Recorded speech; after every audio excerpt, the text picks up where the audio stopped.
Hi, everyone. It's Amanda Rieger Green. Welcome to Soul Sessions.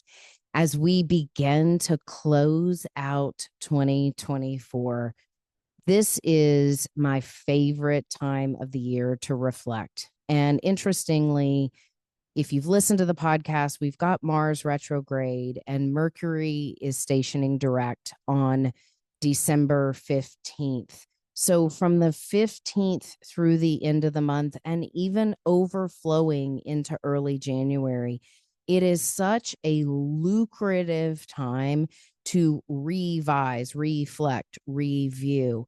And in numerology, we have been in an 8 universal year, as many of you know. And the 8 brought us a lot of beauty, a lot of challenge, a lot of fear and pain, a lot of motivation and demotivation, along with a buffet of other experiences.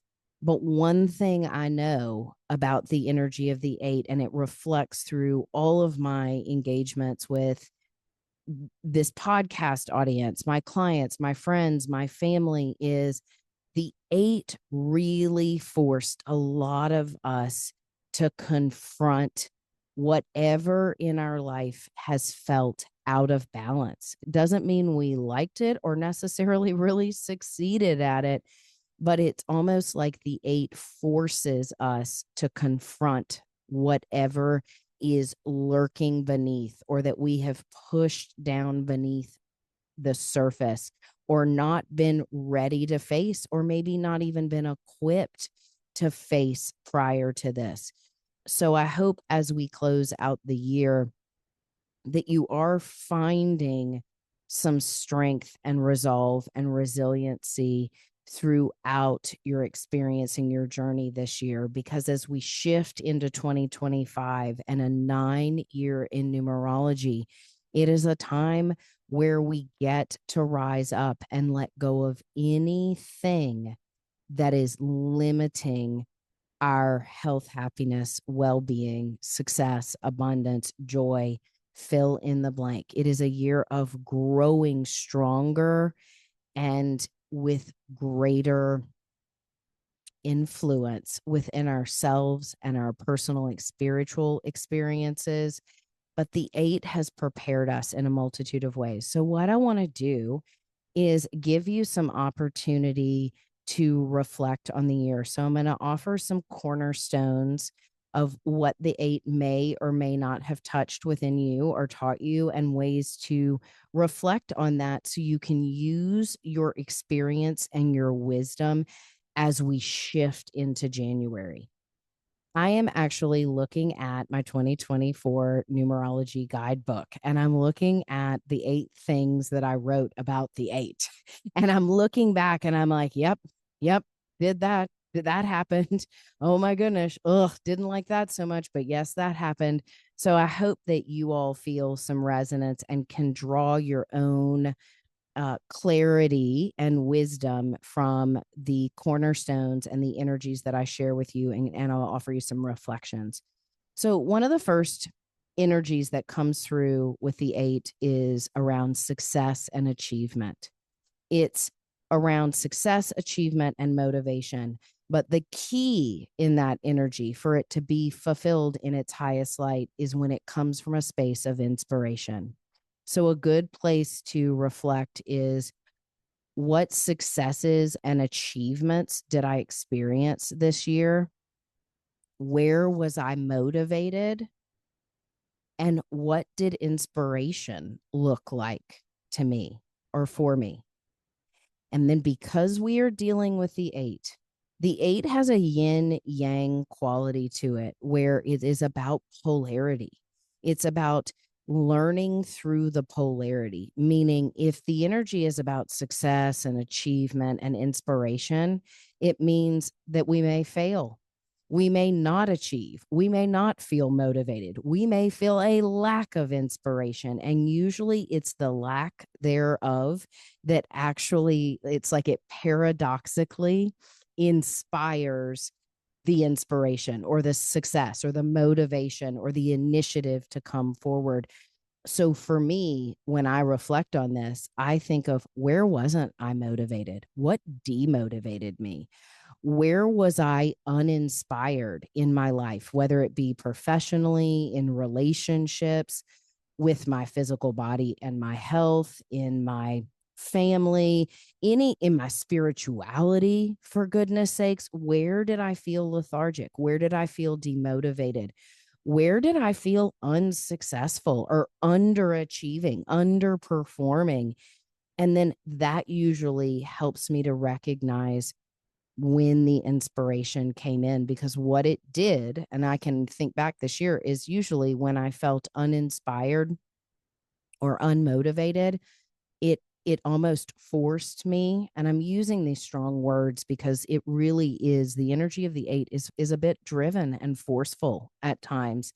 And it's like, all right, if you're going to do this from a place where you're demotivated and you're just being busy for the sake of being busy, then we're going to kind of knock you on your behind a little bit and get you to reorient, redirect yourself so you're coming from pure positive potential or inspiration.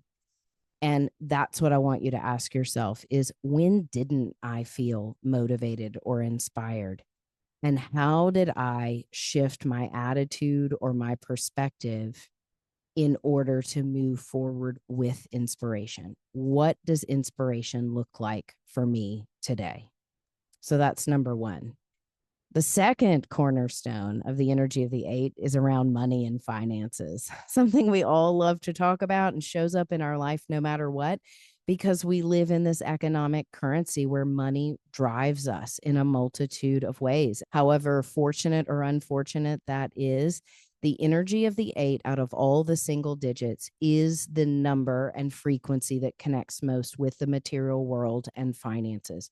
So financial prosperity and abundance are what the eight strives for. But if the eight teaches through polarity, then usually it is lack consciousness, poverty, feeling bankrupt, being bankrupt, losing money, and all of it is connected with our self-worth. Because with the energy of the eight and the polarity or paradoxical energy that it creates, it's about creating this internal wealth, internal richness.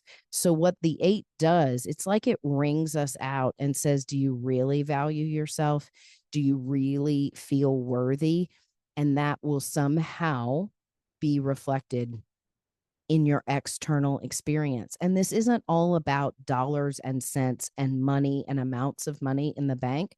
One of the stories I want to share with you, and I'm not sure if I've shared this before, but it was an aha light bulb moment for me. I remember when I left the corporate world and I left healthcare, this was 2016. And when I left, my intention was, and I'm going to tell you, my intention, it was so financial. My brain thought in dollars and cents and success related to dollars and cents. And when I left healthcare, my intention was, I will work less and earn more. And I meant that literally. I'll work less hours and I'll earn more money. Like that's the way my mind was thinking. It was like, I want to work less and have freedom and flexibility and earn more money. Well, you all can imagine, I left healthcare to become a psychic. So do that math. Like, that was a big leap of faith, and I had prepared for it. I was ready for it. It was a calling. But I had to really build and evolve a business, but I also had to build a lot of trust and build up my confidence and my self-worth and my practice and shining my light and being who I was versus living in the past. But anyway, flash forward, and it was the fall. So I left healthcare officially June 1st of 2016. And I remember it was maybe October that fall. And was I earning more money than I had been in healthcare? Heck no, nowhere near it. I was teaching yoga, I was doing workshops, I was doing readings, but I wasn't earning anything like I had been earning in corporate healthcare. So, you can imagine. But I remember it was this one afternoon and it was 2:00 and my husband had just gotten off work and I had had a pretty productive day. I had gotten a newsletter out and reached out and worked on my Facebook page or my website and maybe had a client. I mean, it was a productive, lucrative day, and it was 2 p.m. And he said, "Hey, you want to take the dogs out up the way to the river and play with them this afternoon?" And I was like, "Yes." And we went out, and it's 2 o'clock on a Tuesday, and we're playing with the dogs. And I had had a productive day. And I remember standing on the bank of that river and smiling at those two labs, coming out of the water, retrieving, and my husband happy. And it was just a regular weekday. And I stood there and I go, "Oh my gosh, I'm working less and earning more."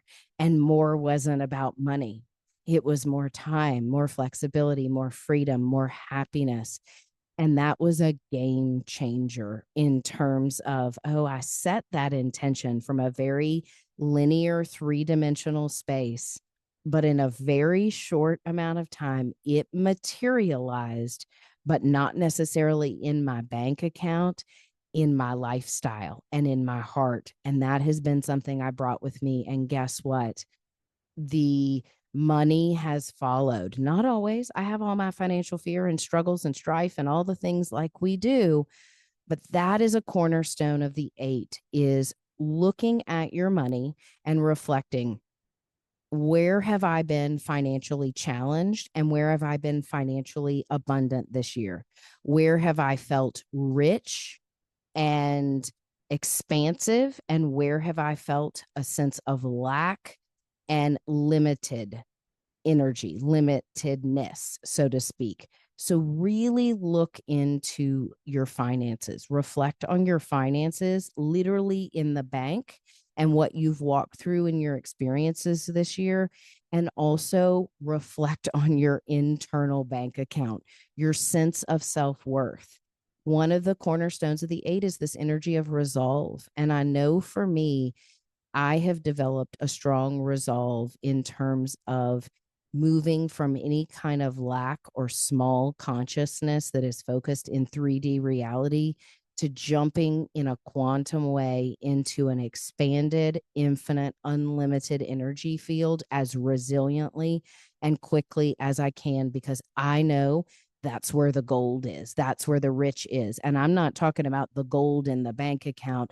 I'm talking about the sparkle and the gold in life. And when I am in that state of consciousness, not only do I gift it to other people around me and the frequency around me, it comes internally and then it materializes in a multitude of ways. So really reflect on money, prosperity, and your wealth and sense of self-worth, and where it has been lacking and where it's been abundant, and see what conclusions or cosmic dots you can pull, because it'll be very helpful as you move into 2025. A third cornerstone is leadership. Authority and leadership lead to personal and spiritual sovereignty.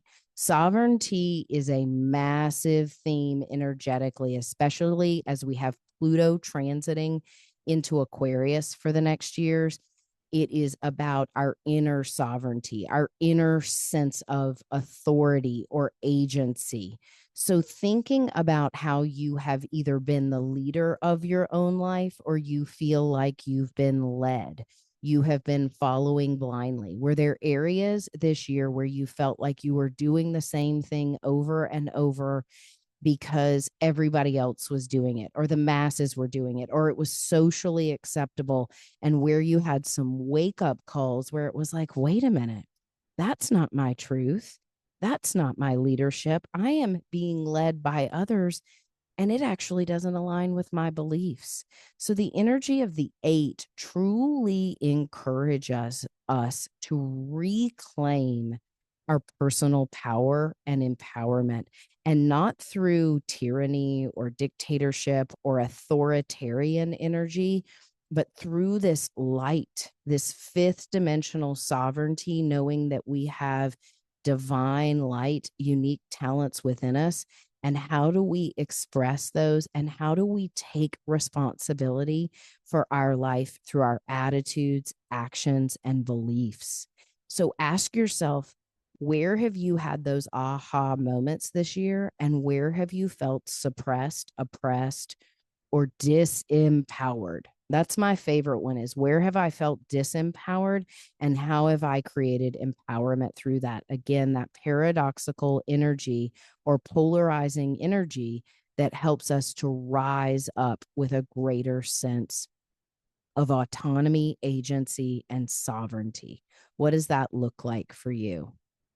A fourth cornerstone is balance and harmony. And it's so funny when I think about the energy of the eight, I don't go, oh, it's about balance and harmony, but it actually really is. Because if you turn the eight on its side, we know that it's the infinity symbol and it is in perpetual motion.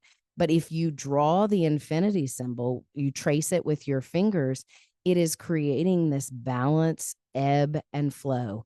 And the analogy I always give for the energy of the eight is like being on a roller coaster. Once you get on and they lower the lever and hit go, you can't get on down the road on the ride and say, no, no, sorry, sir, I want to get off the roller coaster. It's like once you're on, and you learn to surf. You learn to ride the highs and ride the lows and find some sort of equilibrium. I think that is the gift of the balance and harmony of the eight. It's about equilibrium. It's about resolve, something deeper, this deep sense of commitment to something greater, something truer, something more natural and organic within us.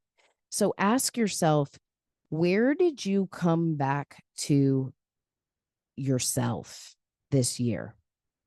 And as I say that, that's been a huge story for me this year. I have been recognizing, recognizing, remembering who I was when I came onto this planet and when I was little, the things that I love to do, where my creativity soared, and how have I been able to reclaim those attributes and bring them into my now, my day.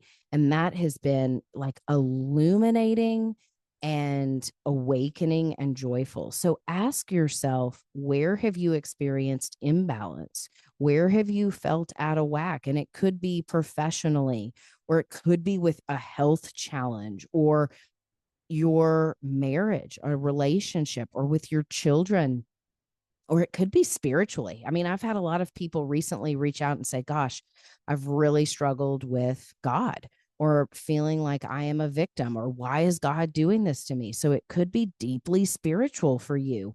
And those are the things that it's like, gosh, I love it when people tell the truth.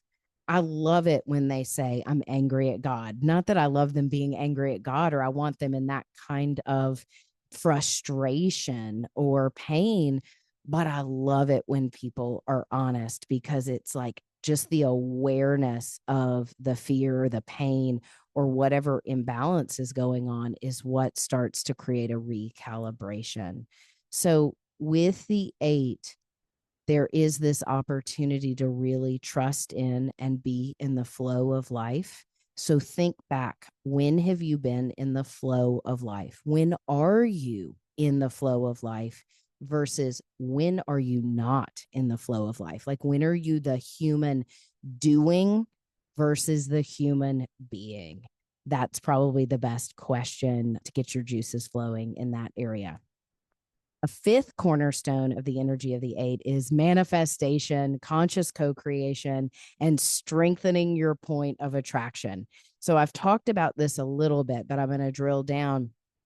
The eight energy, because of its paradox energy, it's whatever is going on internally will be represented externally.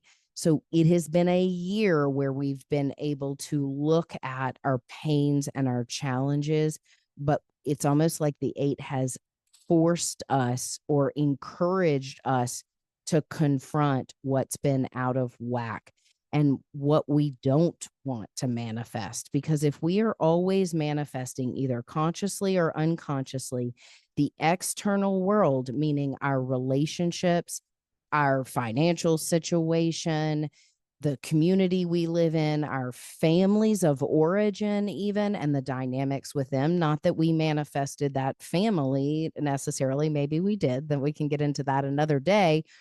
but the dynamics we have with our families, our work, our health, all of those things. It's not saying, oh my gosh, I have such a terrible life, or I don't have enough money, or I don't have the love of my life. I can't find love.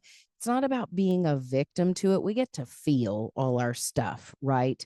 I am not bypassing that. And I can raise my hand, and I have been there. But it's about saying, okay, well, what are you going to do about it? What are you going to heal? How are you going to love differently? How are you going to love yourself more? How are you going to value yourself more? How are you going to create more internal harmony to create it externally in your relationships? How are you going to create more optimism and joy and creativity, and then reflect that back in the job you do professionally? Everything this year has been strengthening our point of attraction, and whatever we are bringing into our life is this reflection of what we are getting to heal, or what we are calling in on a higher plane. And one of the things that I really love is, as we move into higher dimensional energy, so more heart-centered energy, the more we sustain those frequencies, the more people and experiences we attract into our life that are filled with ease and joy, functionality, delight, reciprocity, creativity, prosperity, happiness. Fill in your blank. But oftentimes, as we shift into higher frequencies, it feels like we can be confronted more with old, outdated, heavier stuff, old relationships, old dramas, old patterning that maybe we haven't quite moved through, or learned the lesson around, or healed the karma around. And that's going to get me to number 6, is karma. But think about your point of attraction and what you've manifested this year, and get really honest about it. Get honest about, whoa, I have this brand new friendship and I am so grateful for this person. Or I had this long-term health condition going on and I feel amazing right now. Wow, I did that. I put the effort in, I took responsibility for it, and I was strengthening my point of attraction to attract the right people, places, and experience to support that healing or that growth. Wow, I did that. And then also looking at the dysfunction or the dis-ease or the toxicity that showed up in your life through people and jobs and experiences, and say, okay, like, what is my part in that? Did I not set a boundary? Have I lingered too long here? Have I compromised or put up with things? Really take stock, because the more you clarify your point of attraction, the more solid next year will feel. And next year is anything but solid. So if there is one energy in the energy of the 8 that I would encourage you to focus on, it's probably this one: is, what have I manifested this year, both light and beautiful? And what has challenged the living heck out of me this year? What has brought me down to my knees this year? And get honest about it all, and then get empowered. Get your sovereignty on and strengthen that point of attraction. Okay, guess what's next? Karma. All right. One of the energies, a big energy of the 8, is karma. And it's because this balance of power with the energy of the infinity symbol, it's like what goes around comes around kind of energy. And a lot of times when we are in an 8 universal year, or you're in an 8 personal year, things come back up for review, lessons, experiences, in order to clear or heal some karma. So I know for me, probably the best example I can give of this is, if I end up in a relationship, and whether it's a friendship or a business partnership, and it goes sideways for some reason, and I feel like I've done my best, I've communicated well, and it just is disjointed for one reason or another. And I'm not saying I'm perfect and lily white in all of it, but I've done my best, I've tried to communicate, I've given the other person a chance to, and it just keeps going sideways. That is such a simple example of, shoot, maybe there was some karma for me to heal here. Maybe it was because I needed to learn more patience, or to communicate more clearly, or set better expectations or time frames, or keep a better schedule, be more organized. There's a multitude of things, but a lot of times karmic relationships can be very intense and disastrous. Like they can be super passionate and wild and high highs and low lows. Those are the more obvious ones where it is like an old toxic relationship where it's like when we're on, we're on. And when we're off, we ought to be both put in jail. Like it's that, it's those kinds of extremes. Those are the more obvious karmic relationships. And if you are experiencing something like that right now, whether it be romantically, familial, professional, it is a really good time to say, what am I healing in my DNA, in my cells? And it may not even be something that you have done or touched in this lifetime. It may be generations back. It may not even be your karma. And I find, and I have this conversation often with people, is whoa, that doesn't feel like my stuff. It feels like I'm taking one for the collective. This fear that is coming up in me, it doesn't feel like mine anymore. It feels like something in our human genome. It's a fear that is in the human genome that is not even my stuff, but I am here to add love to it and light to it and heal it. So karma is so layered, and the energy of the eight will bring up karma, whether it is personal karma and it is from this lifetime or maybe other lifetimes, or it is something in the collective karma, the collective consciousness. And we are in this accelerated phase where I feel like we are in a very short period of massive evolution and acceleration. So this stuff is feeling more intense, and I feel like we will feel it into next year. So it's a really good time to reflect on what was painful and what did I learn? How did I bust up and change up patterns? How did I let go? How did I heal? How did I remove myself from this situation with love? Did I have to burn bridges, or did I do it with love, peace, and tolerance? And there's no right or wrong, good or bad. It's just taking an assessment and looking back and thinking about what felt like karma to you. Again, that you either created in this lifetime or something that may be much deeper and ancestral, or even in the lineage of humanity. And I know that's really deep stuff, and I hope it resonates and that you can get some reflections out of that. Next is risk and reward. And I've thought about this one and I kind of laughed about it because it has not played out the way that I thought it would. Surprise, surprise. But one of the big energies of the eight is taking risk, leaps of faith, putting yourself out there dynamically, and then reaping the rewards. And here is my takeaway from risk and reward in 2024. I have put myself out there in a multitude of ways. And guess what? The linear version of Amanda would think, oh, I'm going to get more clients, or, oh, this is going to be successful professionally, or, oh, I'm going to be proud of myself. Maybe like I'm just kind of telling on myself how my ego and my brain works a little bit. And the funny thing is, where I took risk this year, the rewards were that my family showed up for me. And that was a big one. Like I took some risks this year, and guess who was there? Always cheering me on or there for me to pick me up? My family, namely my sisters. Like they were there, and my really good friends. I have a handful, like I can count on one hand, of very close friends in my life. And they were just there, rain or shine. And I've been working to reciprocate that well for them too. It's maturity, but my friends and family have been there. Like that's been a huge reward this year. And the other reward, again, really intangible stuff, right? It's like it's deeper than that. And that's what I love about the eight. The eight is tricky.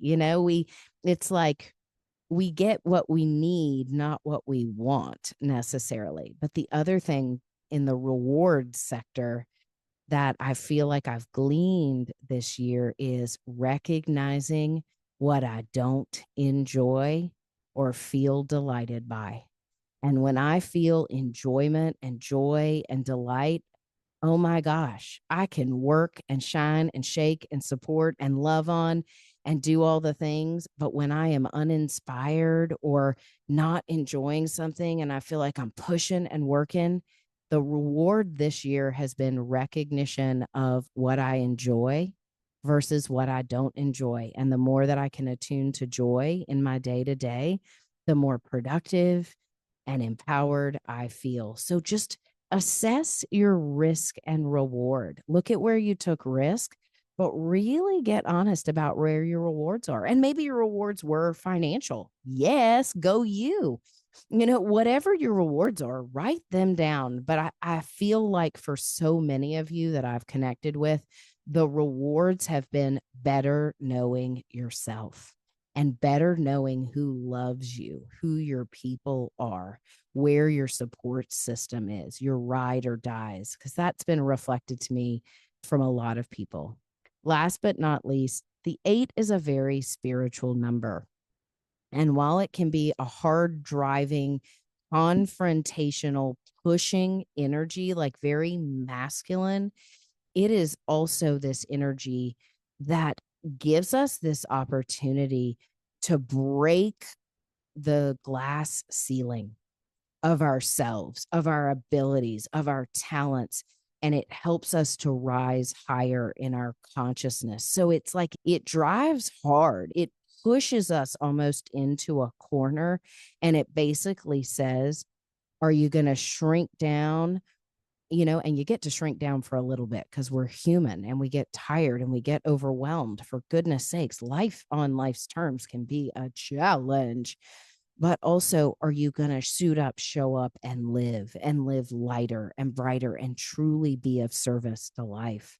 So, looking back, what are the spiritual revelations or areas of growth that happened for you this year? And it could be in your physical body, it could be with your intuition, your dream life. It could be with your psychic abilities, or you've opened up to new areas of metaphysics. It could be that you started writing poetry, singing songs, performing, whatever it is, writing code. I don't know. How has your spiritual life expanded this year? And where was it strained? Where was your spiritual life really put to the test? And where are you today? And where are you wanting to evolve it forward? What does that look like for you? All right. I know that is a lot of reflection. You can come back to this over and over again. And I told my producer, Elizabeth, I was like, this will be really short. We'll go through it. But once I started diving in, it was like, gosh, there's so much to extrapolate from this year. And a lot of it feels intangible. It feels like it's been a massive inside job for many of us. And I tell you what, as we move into next year, we will get to put our strength and our sovereignty and our faith and our expanded consciousness to work. And we get to do it together. You all know I'm going to end on that note is you're not alone. Whatever you have worked through this year, wherever you've been challenged, wherever you've been delighted and rewarded, know that you are worthy and you are celebrated, because thank goodness we have each other. Thank goodness we are here and we are showing up and growing, because all of our sovereignty and our missions, our meaning, our purpose on this planet and in this lifetime, we're here in the most unprecedented times of humanity. And shoot, it's hard, but it's freaking exciting. And I hope you are excited for the growth and also for the journey you've been on and the journey you are going on as we shift into 2025. So take some time, get reflective, celebrate your wins, and recognize where you've got room to grow. Be well, everybody.